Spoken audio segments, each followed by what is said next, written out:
வணக்கம் மக்களே, நீங்கள் பாரு கேட்குறது மக்கள் கமிட்டி. நாங்கள் ஹோஸ்ட் இப்போ லேட்டஸ்ட்டாக நடந்த கிறிஸ்மஸ் வாட் இஃப் ஈவெண்ட்டை கண்டிப்பாக எல்லாருமே மிஸ் பண்ணாமல் பார்த்துருப்பீங்கன்னு நினைக்கிறேன். ஒவ்வொரு நாளைக்கும் ஒவ்வொரு எபிசோடும் சரி ரிலீஸ் பண்ணி ஃபன் பண்ணிட்டு இருந்தாங்க. அண்ட் நிறைய பாசிட்டிவ் ரிவ்யூஸ் தான் அந்த வாட் இஃப் சீசன் 2 வந்துட்டு இருந்துச்சு. அதை தொடர்ந்து வாட் இஃப் சீசன் 3 அப்டேட்டுக்கு இன்னும் ஒரு 6 மாதம் கிட்ட வெயிட் பண்ணும் அப்படின்னு நினச்சிட்டு இருக்க அந்த சமயத்தில் இன்னொன்று ஜஸ்ட் 1 மந்த்லேயே இப்போதைக்கு அப்டேட் டீசர்னு சொல்லி ஏகப்பட்ட விஷயங்களை பேக் டு பேக் அதை பற்றி மறுபடியும் ரிலீஸ் பண்ணிட்டு இருக்காங்க. பத்தாவது வரைக்கும் அடுத்து வரப்போகிற வாட் இஃப் சீசன் 3 சில முக்கியமான ஈவெண்ட்ஸில் என்னென்ன முதற்கொண்டு இப்போதைக்கு லீக் ஆகியிருக்கு. ஸோ என்னென்ன காமிச்சிருக்காங்க அண்ட் அந்த கிளிப்ஸை மொத்தமாகவே பிரேக் டவுன் பண்ணிடுவோம். எனக்கு தெரிஞ்ச கூடி சீக்கிரம் வாட் இஃப் சீசன் 3 வந்துடும் நினைக்கிறேன். பாசிபிளி லைக் இந்த வருஷத்தோட கிறிஸ்மஸ் ஈவெண்ட்டாக வாட் இஃப் சீசன் 3 கொடுத்தாங்கன்னா தாறுமாறாக இருக்கும். ஸோ எத்தனை பேர் அதுக்காக காத்துட்டு இருக்கீங்க கீழே காம் பண்ணுங்க. Break down ஆரம்பிச்சலாம். ஃபர்ஸ்ட் இந்த கிளிப்ல இருந்து போயிடலாம். ஸோ இந்த கிளிப்ல நம்ம ரெட் கார்டியன் இருக்காப்ல, பிளாக் வீடியோல பார்த்துருப்பீங்களா, அதே ரெட் கார்டியன். பட் அவர் பக்கத்தில் இருக்கிறது வேற யாரும் இல்லைங்க, நம்ம செபஸ்டியன் ஸ்டானோட வின்டர் சோல்ஜர். ஸோ இந்த டைட்டில் வந்து என்ன கொடுத்துருக்காங்கன்னா what if red guardian teamed up with winter soldier இருக்கிறது தான். ஸோ ரெட் கார்டியன் வந்து Russian version of the captain America அப்படின்னு சொல்லலாம். அண்ட் கொஞ்ச நாள் இந்த பக்கம் நம்ம வின்டர் சோல்ஜருமே ஆக்சுவலாக ரஷ்யாவோட கண்ட்ரோலில் தான் இருந்தாரு. இதுக்கு முன்னாடி ரிலீஸ் ஆன வாட் இஃப்ல நீங்க பாத்தீங்கன்னா ரஷ்யா ரெட் ரூமை வச்சு நம்ம ஸ்டீவ் ராஜர்ஸ் தான் மைண்ட் வாஷ் பண்ண மாதிரி சொல்லியிருப்பாங்க.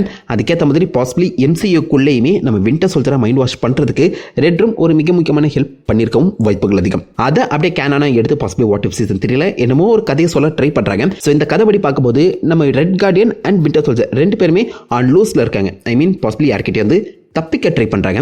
ஸோ அண்டர் கவரில் அவங்க அங்கேருந்து எஸ்கேப் ஆக ட்ரை பண்ணும்போது அந்த இடத்துல யாரோ ஒருத்தங்க இவங்க 2 பேரோட காரை மறிக்கிற மாதிரி தெரியுது.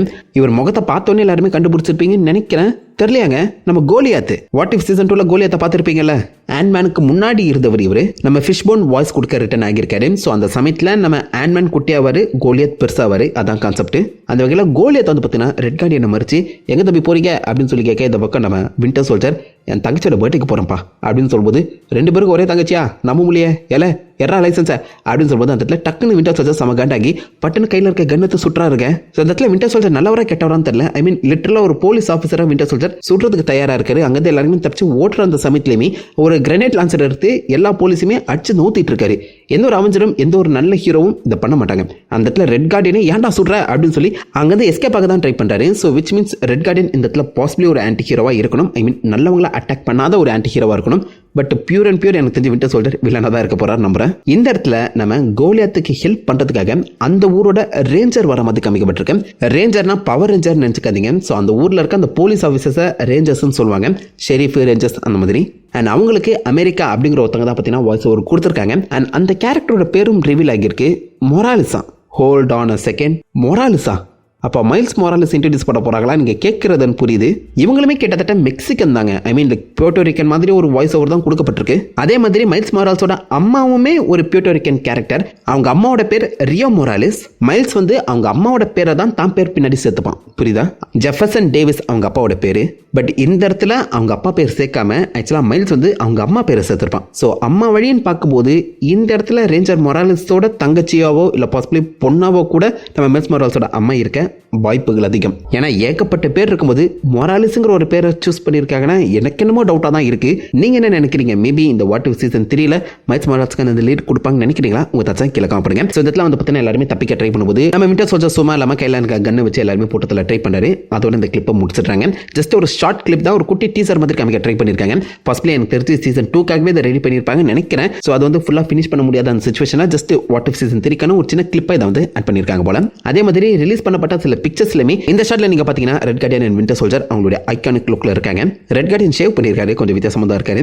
அதே மாதிரி இந்த ஷாட்ல நம்ம ரெட் கார்டியனை கோலியாத் முன்னாடி சொன்ன பாத்தீங்களா, அவர் அப்படியே அசால்ட்டா தூக்குற மாதிரியும் காமிக்கப்பட்டிருக்கு. ஸோ அகைன் எல்லாமே ஒரே எபிசோட் கணக்கில் தான் வரும்னு நினைக்கிறேன். என்ன பண்ண போறாங்க தெரியல, பொறுத்து பார்ப்போம். அதை தொடர்ந்து இந்த பிக்சர் ரிலீஸ் பண்ணியிருக்காங்க. ஸோ இதை பார்த்தோன்னே எல்லாருமே ஈஸியாக கண்டுபிடிச்சிருவீங்க. ஆப்வியஸா நம்ம கேப்டன் அமெரிக்கா சாம் வில்சன் இருக்காரு. அது பக்கத்தில் நம்ம மோனிகா ராம்போ கேப்டன் மார்வல் இருக்காங்க. ஏன் கேப்டன் மார்வல் சொல்றேன்னு கேட்டீங்கன்னா அவங்க செஸ்ட்ல இருக்க அந்த லோகோ நோட் பண்ணி பாருங்க, கிரீ லோகோ. அது எனக்கு என்னமோ இந்த இடத்துல மோனிகா ராம்போ கேப்டன் மார்வலா இருப்பாங்களோன்னு தோணுது. அதே மாதிரி சாம் வில்சனோட லெஃப்ட் சைடில் யார் நிற்கிறான்னு தெரியுதா? தெரியலையாக, நம்ம வின்டர் சோல்ஜருக்கு அவருடைய கை அந்த ஓரத்தில் தெரியுதா? ஆக்சுவலாக ஒரு வின்டர் சோல்ஜர் தான். இவங்க 3 பேருமே ஷீல்டு ஹெட் குவார்ட்டர்ஸில் தான் நிற்கிறாங்க. பின்னாடி அந்த ஷீல்டு லோகோ கிளியராக கட்டாக தெரியுது. ஸோ இவங்க 3 பேரும் யாரையோ மேலே நிமிந்து பார்க்குற மாதிரி இருக்கல. எனக்கு அது யாருன்னு தெரியும். அடுத்த ஷாட்டில் இந்த ஒரு பிக்சரை காமிச்சிருக்காங்க. என்னடா அது, அவெஞ்சர்ஸ் டிரான்ஸ்ஃபார்மர்ஸாக மாற போகிறாங்களா இல்லை பசிபிக் ரிம்மா அப்படிங்கிற தாட் வருதுல. இது டிரான்ஸ்ஃபார்மர்ஸும் இல்லை பசிபிக் ரிம்மும் இல்லை. இந்த லுக்லாம் வச்சு பார்க்கும்போது பாசிபிளி கண்டம்ஸாக இருக்க வாய்ப்புகள் அதிகம். கண்டம்ஸ் நான் சின்ன வயசில் பார்த்தது கிடையாது. பட் கண்டம்ஸோட இன்ஸ்பிரேஷனில் தான் பசிபிக் ரிம் வந்துச்சு. மேபி இது பசிபிக் ரிமோட ஒரு கண்டினியூஷனாக கூட இருக்கலாம், இல்லை பவர் ரேஞ்சர்ஸோட மெகாசார்டுன்னு சொன்னாலும் சொல்லுவாங்க போல, வாய்ப்புகள் அதிகம். பட் எனக்கு என்னமோ இது கண்டம்ஸாக தான் இருக்கும்னு தோணுது. இல்லை நம்ம கேப்டன் அமெரிக்காவோட அந்த கண்டமை பார்க்குறோம், அந்த கண்டமுக்குமே ஒரு ஷீல்டு கொடுக்குறதையும் தாண்டி நம்ம ஃபால்கன் ஸ்டைலில் விங்ஸுமே கொடுத்துருக்காங்க. பேக்ரவுண்டில் நீங்கள் பார்த்தீங்கன்னா அந்த 2 விங்ஸுக்கான ஒரு லீட் தெரியுது. பாசிபிளி இந்த கேப்டன் அமெரிக்கா ஃபால்கனோட அந்த கண்டம் பறக்கலாம்னு நினைக்கிறேன். பக்கத்தில் இருக்கிறது பிளாக் அண்ட் ஒயிட் ஸ்டைலில் இருக்கும்போது பாசிபிளி நம்ம மோனிகா ராம்போட கண்டமாக இருக்கிறதுக்கான சான்சஸ் அதிகம். ஸோ இந்த ஷாட்டில் ஷீல்டு லோகோக்கு முன்னாடி 3 பேருமே நிமிந்து மேலே ஏதோன்னு பார்த்துட்டு இருக்காங்களே, எனக்கு என்னமோ அது கண்டம் ரோபோட்டாக தான் இருக்கும்னு தோணுது. அதை தான் பார்த்துட்டு இருக்காங்க போல. ஸோ ஷீல்டு இந்த மாதிரி எதிர்களை தடுக்கிறதுக்காக என்கிட்ட புது வெப்பன்ஸ் வந்திருக்கு அப்படின்னு சொல்லி பாசிபிளி இந்த கண்டம் ரோபோட்ஸை இறக்கி விட்டுருக்கலாம். இந்த டைட்டில் என்னன்னு தெரியல, இந்த வாட் இஃப் டைட்டில் என்னன்னு தெரியல. பட் கிடைச்சிருக்க அந்த லீக்ல ஒரு டைட்டில் இது கூட மேட்ச் ஆகிற மாதிரி எனக்கு ஃபீல் ஆகுது. What if Maria Rambo became the captain Marvel. நம்ம எம்சிஏக்குள்ளேயே மரியா ராம்போ 2-3 இடங்கள் இந்த மாதிரி கேப்டன் மார்வலாக மாறதை பார்த்துருக்கோம். பைனரியாவும் இப்போ லேட்டஸ்டாக மார்வல்ஸில் வந்து இன்ட்ரடியூஸ் பண்ணியிருப்பாங்க. ஸோ அது நிஜமாலே நடந்துருதா, ஐ மீன் மெயின் டைம்லேயே நடந்துருதா, என்ன மாதிரி ஸ்டோரி போயிருக்கும்னு சொல்கிற மாதிரி ஒரு கதை இந்த அமைக்கப்படலாம். ஸோ அந்த வகையில் மரியா ராம்போவோட பொண்ணு தான் மோனிகா ராம்போ. இந்த பவர்ஸோட மேபி அந்த மரியா ராம்போ பிரெக்னென்ட் ஆகி மோனிகா ராம்போவுக்கு அந்த பவரை ஷிஃப்ட் பண்ணி கொடுத்துக்கலாம்னு நினைக்கிறேன். ஸோ இந்த மோனிகா ராம்போவுக்கு கேப்டன் மார்வல் பவர்ஸ் வந்து அதுக்கேற்ற மாதிரி கதை நகரலாம், இல்லைனா வேற மாதிரி ஏதாவது ஒரு கதையாக இருக்கலாம். பட் இப்போ கிடைச்சிருக்க இந்த ரூமர் படி பாசிபிளி இந்த ஒரு டைட்டில் மட்டும் தான் அது கூட லிங்க் ஆகிற மாதிரி எனக்கு ஃபீல் ஆகுது. உங்களுக்கு எப்படின்னு சொல்லி கீழே கமெண்ட் பண்ணுங்க. பட் கண்டம்ஸ் இன் எம்சியூ தாறுமாறாக இருக்கும்போது யாராவது கண்டம் ஃபேன்ஸ் இருக்கீங்களா? கீழே கமெண்ட் பண்ணுங்க. ரிலீஸ் ஆன பிக்சர்ஸ் இவ்வளோதான். இதை தாண்டி வாட் இஃப் சில இன்ட்ரெஸ்டிங்கான டைட்டில்ஸ் வந்து பார்த்தீங்கன்னா லீக் ஆகியிருக்கேன். பயங்கரமாக இருக்கு. அதில் எனக்கு ரொம்ப இன்ட்ரெஸ்டிங்காக பட்டது என்ன தெரியுமா? What if Khonshu chose the Peter Parker. So எம்சியூக்குள்ள நம்ம கான்சு மார்க் ஸ்பெக்டர் தான் தன்னுடைய அவதாரா சூஸ் பண்ணியிருப்பாங்க. அவர் தான் மூன் நைட்டாக மாறி இருப்பாரு. பட் இந்த இடத்துல கான்சு நம்ம மார்க் ஸ்பெக்டரை சூஸ் பண்ணாமல் என் பீட்டர் பார்க்கரை சூஸ் பண்ணிருக்க கூடாதுங்கிற மாதிரி ஒரு வாட் இஃப். நம்ம பீட்டர் பார்க்கர் ஆல்ரெடி ஸ்பைடர்மேனாக இருக்கக்கூடிய ஒரு character. Spider-Man plus Moon Knight சக்தியுமே ஸ்பைடர்மேனுக்கு வந்தால் அது தாறுமாறாக இருக்காது. கேட்கவே பயங்கரமாக இருந்துச்சுங்க. பட் இது உண்மையாக நடக்குமான்னு தெரியல. லீக்கான கான்செப்டில் இது கொஞ்சம் எனக்கு இன்ட்ரெஸ்டிங்காக பட்டுச்சு. What if Spiderman became the moon night. But பார்ப்போம், லைக் உண்மையாக நடந்தால் அந்த கதை என்ன தோக்கி போகுது, என்ன மாதிரி இருக்க போகுதுங்கிறத பார்த்தே ஆகணும். ஏன்னா ஸ்பைடர்மேன் கில் பண்ண மாட்டார். நம்ம கான்சோட அவதாராக இருக்க மூன் நைட் கில் கண்டிப்பாக பண்ணுவார். ரெண்டுமே கான்ட்ராடிக்ட் ஆகுது. என்ன பண்ண போகிறாங்கன்னு பார்ப்போம். அதை தாண்டி இன்னொரு இன்ட்ரெஸ்டிங்கான டைட்டில் என்ன தெரியுமா? What if other half of the Avengers got பிளிப்ட்.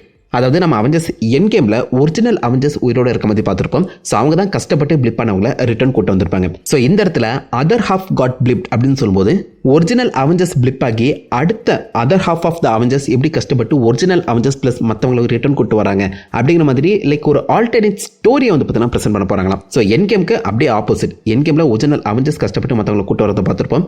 So அதுக்கு அப்படியே ஆப்போசிட்டாக ஒரிஜினல் அவெஞ்சர்ஸை கூட்டிட்டு வரதுக்காக மற்றவங்க போராடுறாங்களாம். நல்லா இருக்கும்ல? What if other half got blipped. நல்ல கான்செப்ட். சொதப்பாமல் எடுத்தாங்கன்னா எனக்கு தெரிஞ்சு இது ஒரு தனி படமாகவே கொடுக்கலாம். அவெஞ்சர்ஸ் என் கேம் பார்ட் 2. நீங்கள் என்ன நினைக்கிறீங்க? அண்ட் லீக்கான கான்செப்ட்ல எனக்கு இன்ட்ரெஸ்டிங்காக பட்ட இன்னொரு title what if Okoye took the heart shaped herb. Wakanda ஃபார்வர்டில் நம்ம டிச்சாலா செத்துட்டு அப்புறம் அந்த ஹார்ட் ஷேப் ஹர்போட சக்தியை ஷூரி எடுத்துருப்பாங்க. பட் ஷூரிக்கு பதிலாக ஒக்கோய் அந்த சக்தியை எடுத்துருந்தா என்ன நடந்திருக்கும், அதோடைய அவுட்கம் என்ன மாதிரி இருந்திருக்குங்கிறத கொஞ்சம் ஒரு வேற மாதிரி ஸ்டைலில் ப்ரெசென்ட் பண்ண போகிறாங்க. நான் எதிர்பார்த்தது ஆக்சுவலாக வகாண்டா ஃபார்வர்டில் ஒக்கோய்க்கு தான் அந்த ஹார்ட் ஷேப் கிடைக்கும்னு நினச்சேன். அது கொஞ்சம் ஷூரிக்கு கொடுத்து ஏமாற்றி விட்டாங்க, நெப்போட்டிசம்ங்க. பட் காமிக் படி ஆக்சுவலாக அந்த ஹார்ட் ஷேப் ஹர்பை ஒன்லி ராயல் ஃபேமிலிஸால் மட்டும்தான் ஜீரணிக்க முடியும். ஒக்கோய் சாப்பிட்டுருந்தா கூட அவளுக்கு அது ஜீர்ணம் ஆகியிருக்காது. அது காமிக்கில் மூவியில் அந்த மாதிரி ஒரு கான்செப்டை கொண்டு வரல. சப்போஸ் மூவியில் யார் வேணுச்சு ஹார்ட் ஷேப் ஹர்பை சாப்பிடலாம்னு சொல்லியிருந்தாங்கன்னா ஒக்கோய்க்கு தான் அது ஆப்டாக இருந்திருக்கும். ஒக்கோய் ஒரு பவர்ஃபுல்லான வாரியர் கூட. ஸோ அந்த ஒரு விஷயம் இப்போதைக்கு வாட் இஃப்ல நடக்கிற மாதிரி காமிக்கப்படலாம். ஸோ அது என்ன மாதிரி அமைய போகுதுங்கிறத பொறுத்தது பார்ப்போம். இந்த மாதிரி ஏகப்பட்ட leaks, what if title leaks வந்து பார்த்தீங்கன்னா ஆன்லைனில் சுற்றிட்டு இருக்கு. அதில் இந்த 2-3 டைட்டில்ஸ் தான் எனக்கு தெரிஞ்ச சில இன்சைடர்ஸ் வந்து பார்த்தீங்கன்னா ஷேர் பண்ணியிருக்கேன் அந்த சமயத்தில். அதை நான் உங்ககிட்ட சொல்லியிருக்கேன். ஸோ அகைன் இதில் நீங்கள் எந்த வாட் இஃப் டைட்டிலுக்காக வெயிட் பண்ணிட்டு இருக்கீங்க, வாட் இஃப் சீசன் 3க்காக காத்துருக்கீங்க, எல்லாருமே மறக்காம லைக் பண்ணி தட்டி என்ன மாதிரி வாட் இஃப் கேனான் ஈவெண்ட்டை பார்க்க நீங்கள் ஆசைப்படுறீங்கன்னு அந்த மீக்கில் காம் பண்ணுங்க. நான் உங்களை தான் நல்ல ஒரு ஆசமான வழியில் பண்ணுறேன்னு இருக்கேன். ஹேப்பன் கேஸ் வட்டா.